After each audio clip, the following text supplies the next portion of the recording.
하나님께서 오늘 우리에게 주시는 말씀은 창세기 35장 1절부터 3절의 말씀입니다.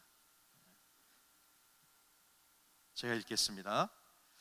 하나님께서 야곱에게 말씀하셨습니다. 일어나 베델로 올라가서 거기에 머물러라. 그리고 거기에서 내가 내 형 에서로부터 도망칠 때 내게 나타나셨던 하나님께 제단을 쌓아라.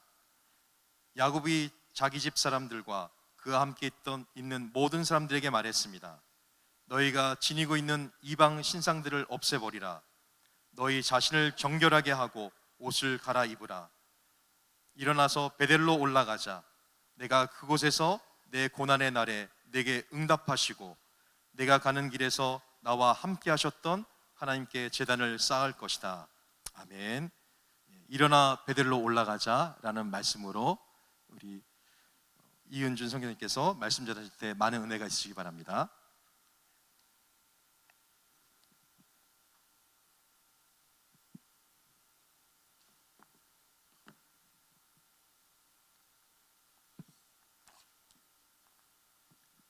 할렐루야. 오늘 예배에 오신 여러분 환영하고요. 한번 기도하고 같이 말씀 듣도록 하겠습니다. 사랑하는 주님, 우리가 주의 존전에 서 있습니다. 하나님, 이 시간 우리 가운데 찾아와 주셔서 우리의 마음과 생각을 열어주시고 주의 말씀으로 우리에게 말씀하여 주옵소서. 이 시간을 주 앞에 의탁하고 예수님의 이름으로 기도합니다. 아멘.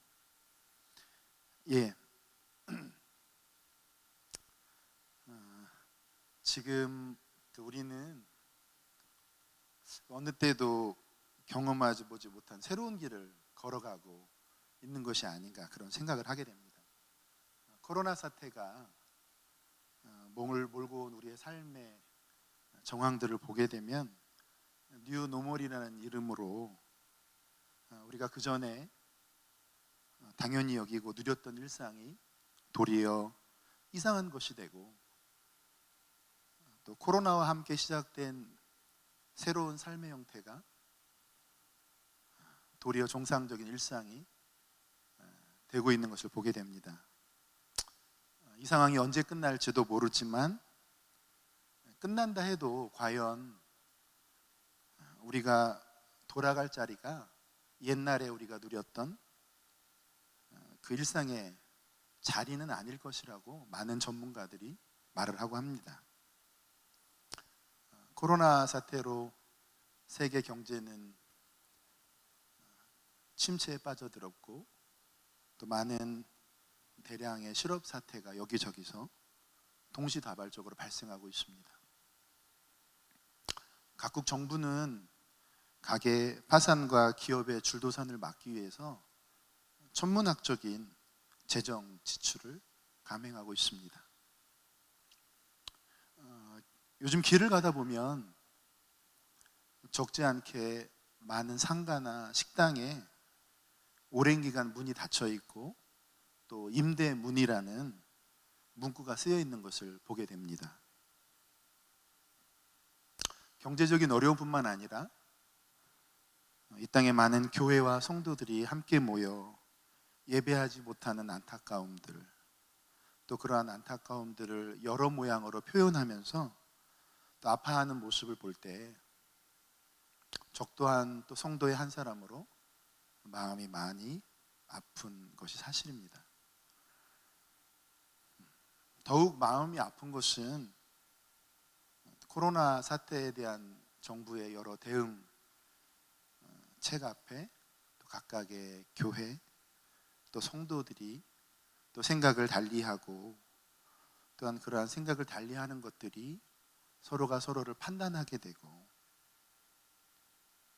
서로가 어려워지는 그런 교회 안에서의 상황들을 보면서 사실은 더 마음이 아픕니다.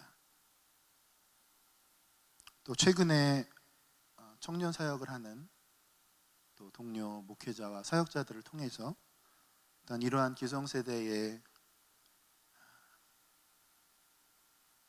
모습들을 보면서 많은 젊은이들이 교회를 떠나고 있다는 이야기를 들으면서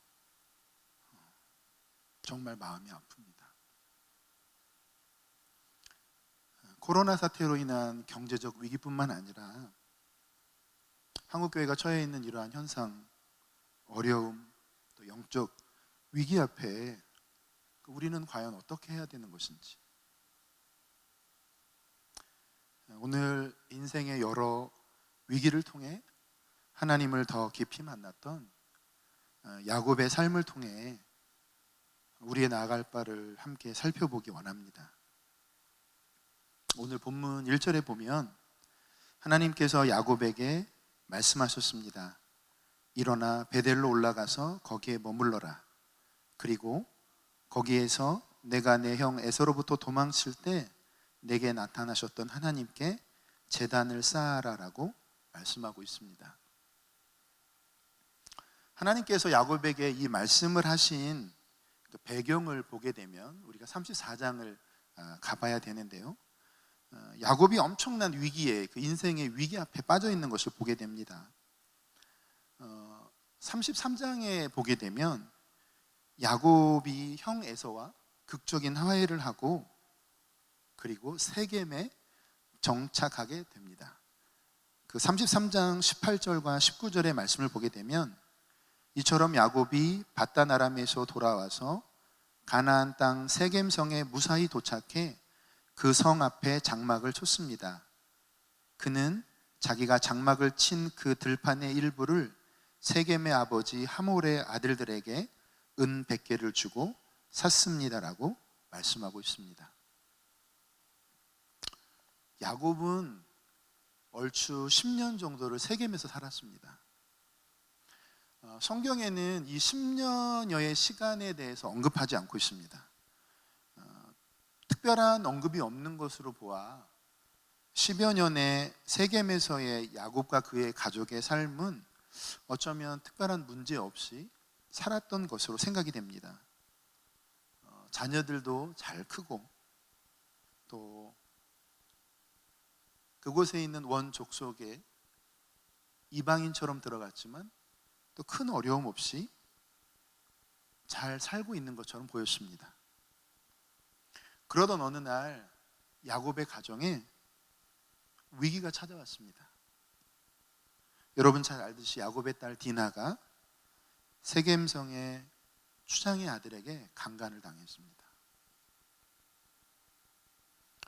성경을 보면 세겜은 디나를 강간하긴 했지만 그녀를 사랑했고 결혼하고 싶어 했습니다.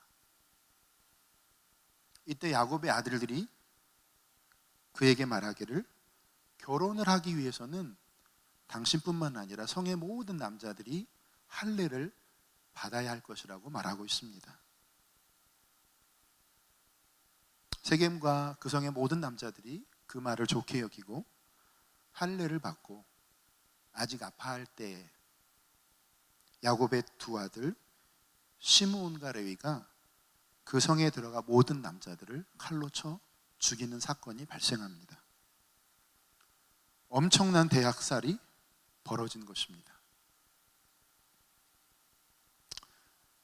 세겜의 남자들을 다 죽였으니 주변 성읍의 가나안 족속들의 사람들이 야곱과 그의 가족을 가만히 놔둘 리가 없습니다. 창세기 34장 30절을 보게 되면 야곱이 시므온과 레위에게 말했습니다. 너희가 나를 곤란하게 만들었구나. 이 땅에 사는 사람들 곧 가나안 족속과 브리스 족속들이 나를 사귈 수 없는 추한 사람이라고 여길 것이다. 나는 수도 얼마 되지 않는데 만약 그들이 뭉쳐서 나를 공격하면 나와 내 집이 망하게 될 것이다 라고 말씀하고 있습니다.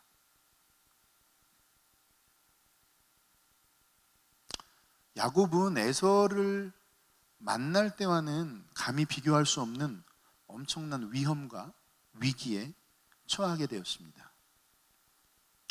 이렇게 두려워 떨고 있는 야곱에게 하나님이 찾아오셔서 일어나 베델로 올라가서 거기에 머물러라.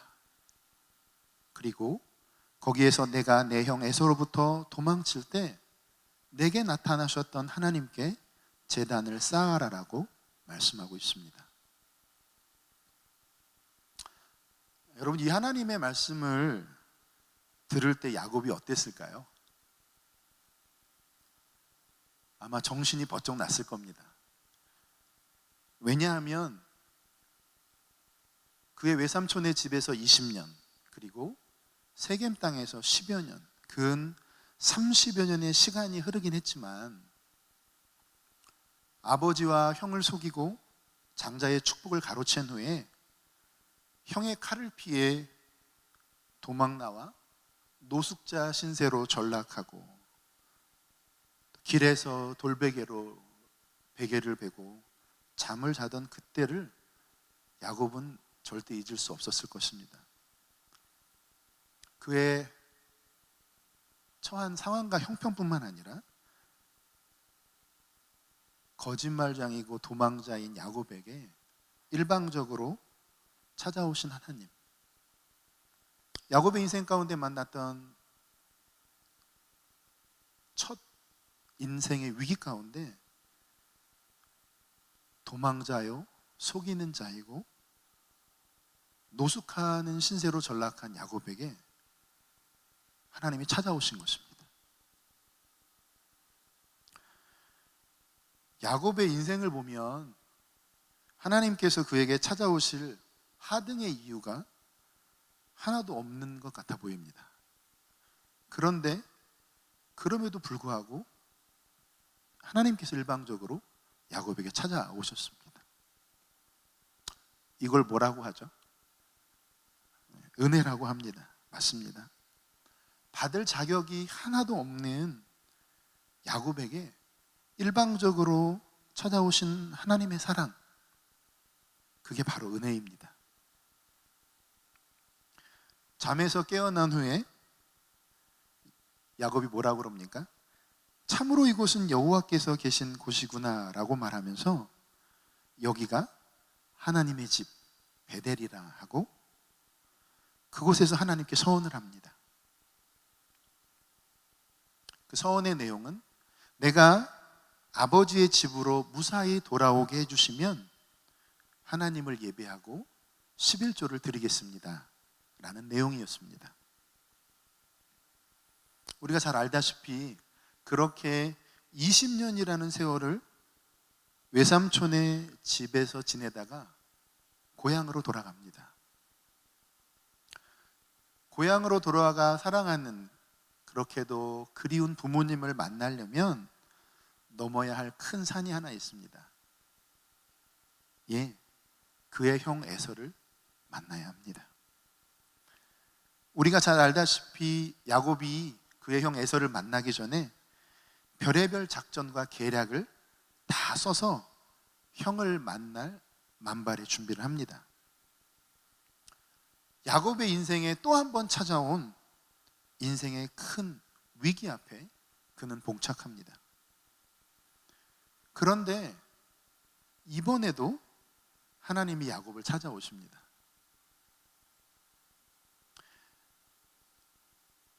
그의 가축들과 그와 함께하는 자들을 세 떼로 나누어 보내고 또 그의 아내와 아이들을 마지막에 야복강 나루에 건너 보낸 후에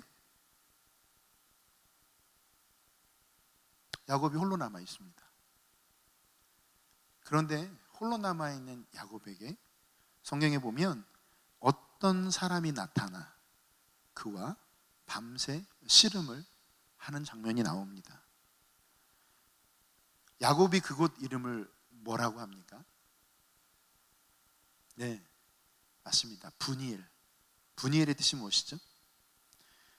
야곱이 그곳에서 그곳을 브니엘이라고 부르고 말한 것은 내가 하나님을 대면해 보았음에도 불구하고 내 생명이 보존되었다라는 뜻으로 그것을 브니엘이라고 합니다.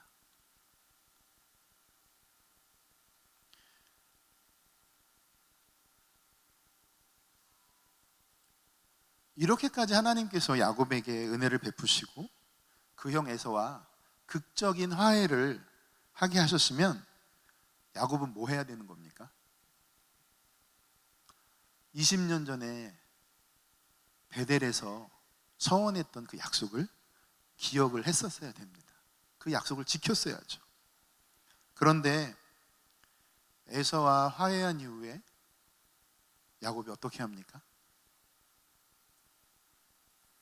성경에 보게 되면 가나안 땅 세겜성에 무사히 도착해 그 성 앞에 장막을 치고 장막을 친 그 들판의 일부를 샀다고 창세기 33장 18절에 말씀하고 있습니다.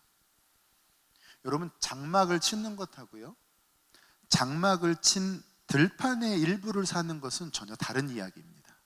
왜냐하면 그때 당시에 무슨 징어 같은 부동산 투기가 있었겠습니까? 그렇지 않죠. 그때 당시에 장막을 친 들판의 일부를 샀다고 하는 것은 그 땅에서 내가 살기로 작정한 것입니다. 하나님 앞에서 서원한 내용을 잊어버린 것이죠. 그렇게 야곱은 세겜에서 10년의 세월을 살게 됩니다. 그리고 오늘 우리가 읽었던 본문의 바로 전에 34장에서 그의 딸 디나가 세겜 땅에서 강간을 당하게 됩니다. 야곱의 인생 가운데 또 한 번 엄청난 위기에 봉착하게 됩니다. 그런데 이번에도 역시 하나님이 야곱을 먼저 찾아오십니다. 그리고 오늘 우리가 읽었던 본문의 말씀처럼 일어나 베델로 올라가라고 말씀하고 있습니다.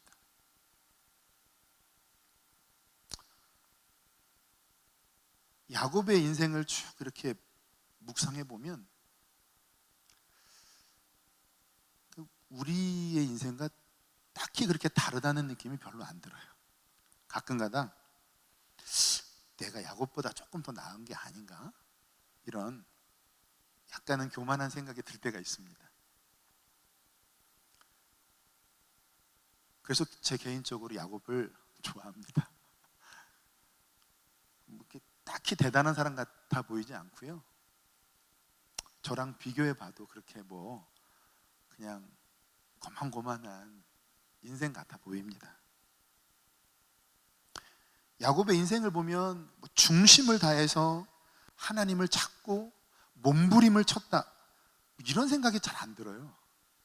야곱의 인생을 보면 매번 거짓말하고 사기치고 사고치고 하나님과 맺었던 약속도, 하나님이 하라고 한 것도 아니고 자기가 은혜 받고 했던 서원도 잊어버리고 그렇게 사는 인생입니다. 딱히 성경에 기록될 만한 그런 믿음이 있는 것 같지도 않아 보이고 그런 성품도 아닌 것 같은데, 근데 아이러니한 것은 야곱의 인생의 매 위기 때마다 하나님이 찾아오신다는 것이에요. 매 위기 때마다 하나님께서 야곱의 손을 놓지 않고 그에게 먼저 다가와 주시는 것입니다. 오늘 본문의 배경도 가나안 족속에 의해 야곱의 온 가족이 몰살당할 인생의 최대 위기였습니다. 그런데 그 위기 앞에서 떨고 있는 야곱에게 하나님이 나타나셔서 베델로 올라가라고 말씀하고 있습니다. 베델이 어떤 곳입니까? 부모, 형제, 고향을 떠나서 가장 외로운 그때에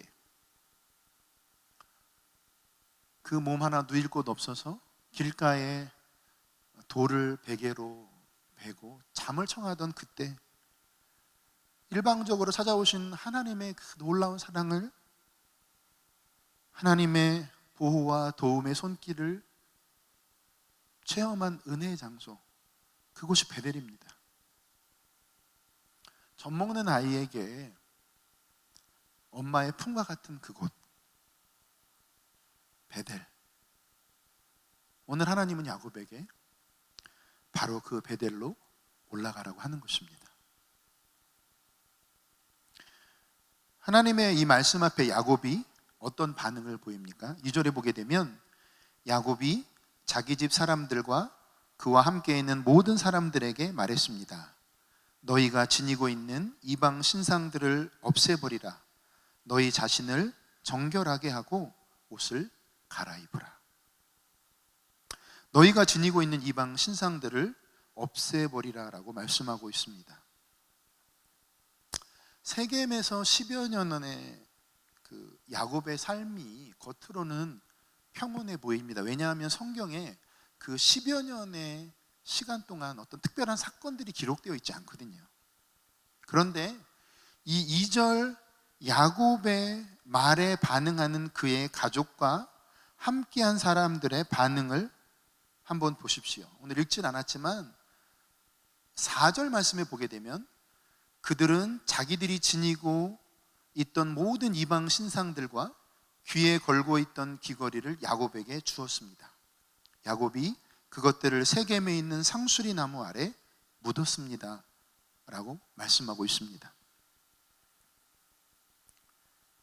야곱의 가족들과 그에 함께한 자들이 가지고 있던 모든 이방 신상들과 귀에 걸고 있던 귀걸이를 야곱에게 주었다고 말하고 있습니다. 무슨 말씀이죠? 야곱의 집에는 라헬이 친정에서 나올 때 훔쳐온 드라빔만 있는 게 아니었습니다. 드라빔을 비롯해서 이런저런 이방 신상들과 그 당시에 부적처럼 쓰이던 귀걸이, 이 모든 것들을 야곱에게 가져옵니다.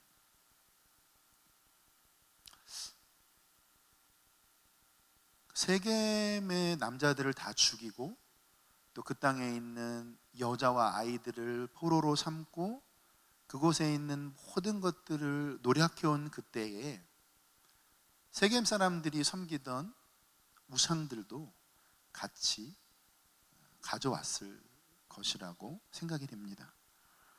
여러분, 우상이 무엇입니까? 우상은 단순히 우리가 섬기고 복을 받으려고 비는 눈에 보이는 어떤 물질적인 것만은 아니죠. 어떻게 보면 우리의 절대적인 관심을 갖게 하는 것. 그래서 누가 그것을 건드리면 참을 수 없는 바로 그것. 예수를 믿는다 하는데 예수님보다 더 존귀하게 절대 내 손에서 놓을 수 없는 바로 그것. 그것이 무엇입니까? 저는 요즘 솔직히 조국 교회와 성도들을 보고 일어나는 형상들을 보면서 제 마음이 아플 때가 있습니다.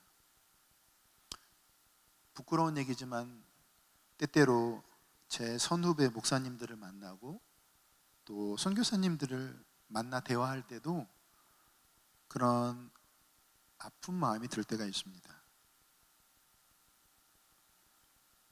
정치적인 이념, 또 사상, 또 선호하는 어떤 정당 혹은 정치인에 따라 그와 다른 의견을 가지고 있는 사람들을 예리한 칼로 베듯이 정죄하고 무례하게 말하고 그러한 모습들을 종종 보게 됩니다. 이러한 것들로 인해서 교회가 나뉘어지고 서로가 서로를 정죄하고 나의 생각과 반하거나 다른 이야기를 하면 참을 수 없어 흥분을 가라앉히지 못하고 날카로운 칼들을 말로 날려보내서 상대방의 가슴에 비수를 꽂기도 하고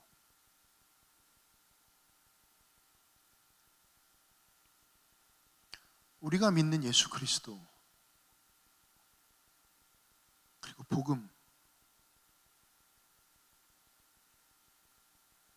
그것이 우리 생각의 다름, 정치적인 성향의 다름, 우리의 사상이 다른 것 그것 하나도 우리가 안고 갈 수 없다면 우리가 믿는 예수, 그 복음이 우리에게 어떤 의미가 있는 것입니까?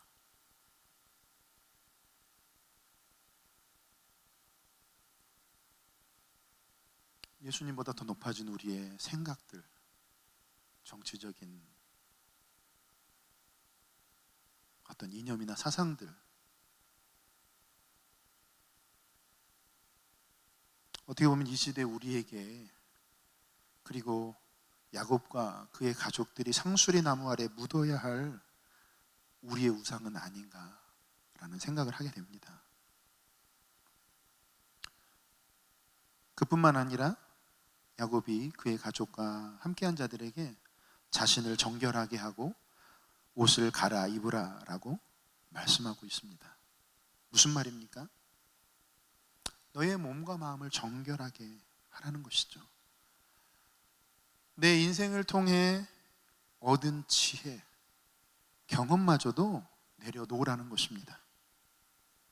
하나님 앞에서 새로운 삶을 결단하고 겸손히 주의 은혜를 구하고 그러한 겸손한 자세로 주님 앞에 나아가라는 야곱의 고백인 것이죠. 3절에 보게 되면 일어나서 베델로 올라가자.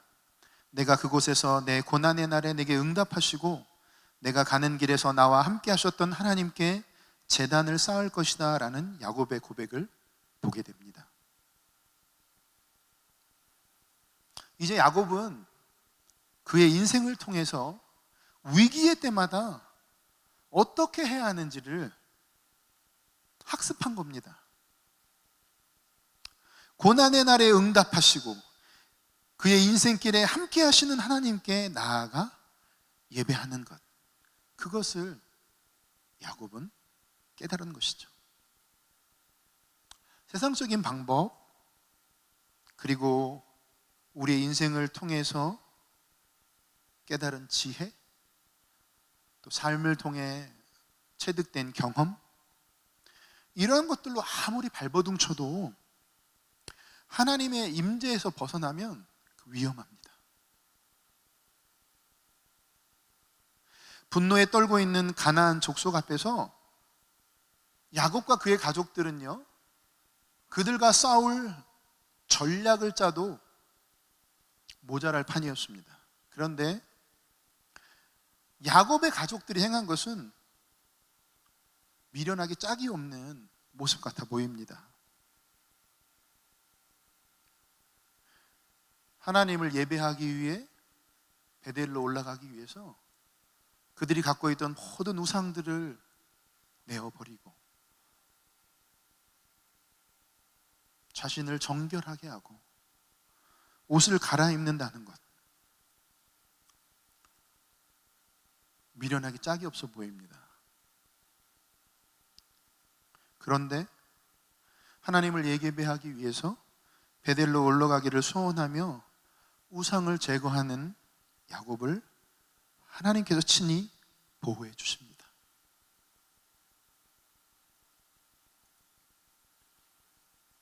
가나안 족속들이 두려워 떨며 야곱과 그의 가족들이 길을 나서는 것 앞에 아무것도 하지 못하는 것입니다.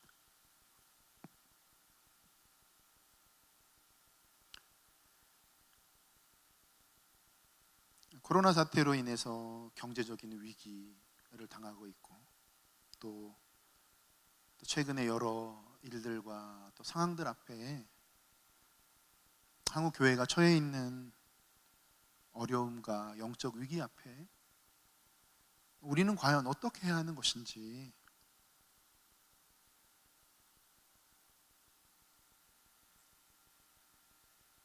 특별히 요즘 예레미야서의 말씀을 본문으로 큐티하며 더 많이 하나님께 묻고 있는 시간을 지나고 있습니다. 그렇지만 오늘 야곱의 인생을 돌아보면서 야곱의 인생의 고비고비마다 나타나셔서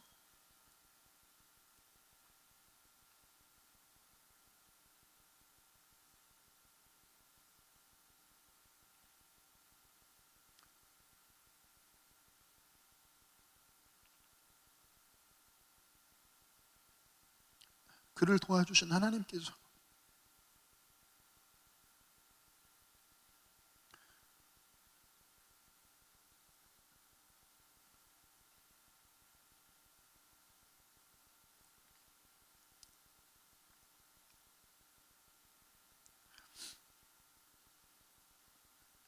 오늘 말씀을 통해 우리 안에 있는 우상을 날마다 제거하고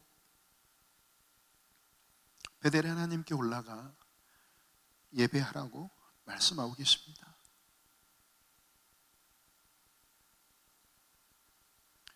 비록 이것이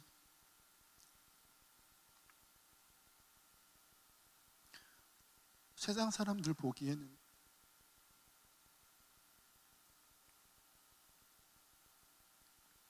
미련하기 짝이 없는 것 같아 보여도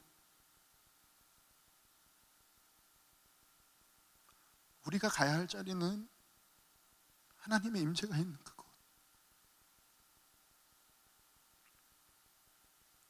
그분의 음성을 들을 수 있는 그곳,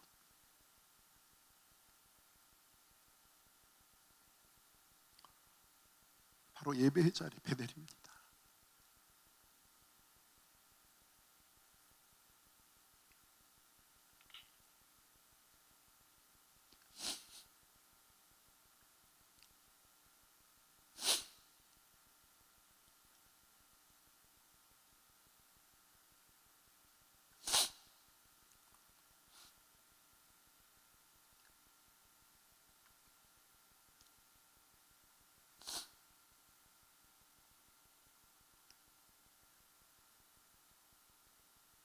혹시 우리 아까 했던 찬양 부르신 곳에서 같이 찬양하고 함께 기도하면 좋겠습니다. 우리를 부르신 그 자리에서 예배받기 원하시는 그 주님 앞에 전심으로 나아가는 시간이 되었으면 좋겠습니다. 하나님, 코로나 사태로 조국 대한민국과 이 땅의 많은 사람들이 어려움 가운데 있습니다. 또한 한국 교회가 많이 아파하고 있습니다.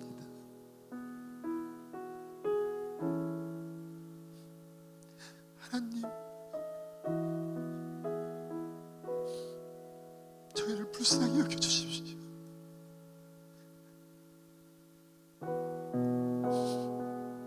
하나님, 저희 가운데 주의 긍휼을 더해 주십시오.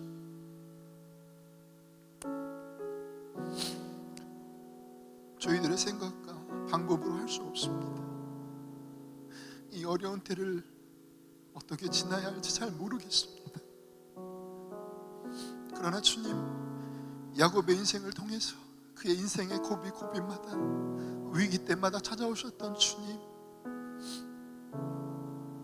그 동일하신 주님께서 우리에게 찾아오셔서 일어나 베델로 올라가라고 말씀하신 주의 말씀을 듣습니다. 하나님, 주님보다 더 높이 우리의 마음 가운데 세워져 있던 많은 우상들, 우리의 생각들, 우리의 경험들, 하나님 다 내려놓고, 하나님, 야곱의 가족들이 그랬던 것처럼 상수리 나무 아래 붙습니다. 다시는 하나님 그 땅을 파헤쳐 그 우상을 들지 않겠습니다.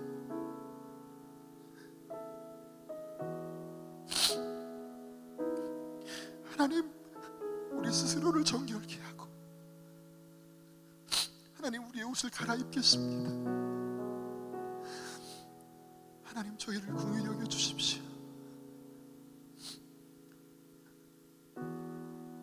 하나님 만났던 그 뜨거운 첫사랑의 자리 베델로 우리가 다시 올라갑니다. 하나님, 우리의 무릎이 약하여지지 않도록 하나님, 우리의 무릎을 강하게 해주십시오. 베델로 올라가 쓸모없고 아무 의미 없던 인생 가운데 찾아오셔서 우리에게 사랑을 허락하셨던 그 주님을 다시 만나 배우기를 원합니다. 하나님, 우리가 베델로 올라갑니다. 다시 한번 그곳에서 주님을 만나 배웠고 하나님을 예배하기 원하오니 하나님 저희를 불쌍히 여겨주시옵소서. 하나님 야곱의 인생을 통하여 일방적인 사랑으로 찾아오셔서 그의 인생을 빚으셨던 하나님의 열심, 주의 손길을 인하여 감사합니다. 앞이 보이지 않고 캄캄한 이때 하나님 우리가 도리어 찾아오시는 주의 사랑을 의지하고 나아갑니다. 우리의 어떠함과 상관없이 하나님의 열심과 그 사랑으로 우리를 빚으시고 조국 교회와 대한민국을 선하게 이끄실 하나님을 기대합니다. 하나님 당신을 예배합니다. 감사합니다. 예수님의 이름으로 기도합니다.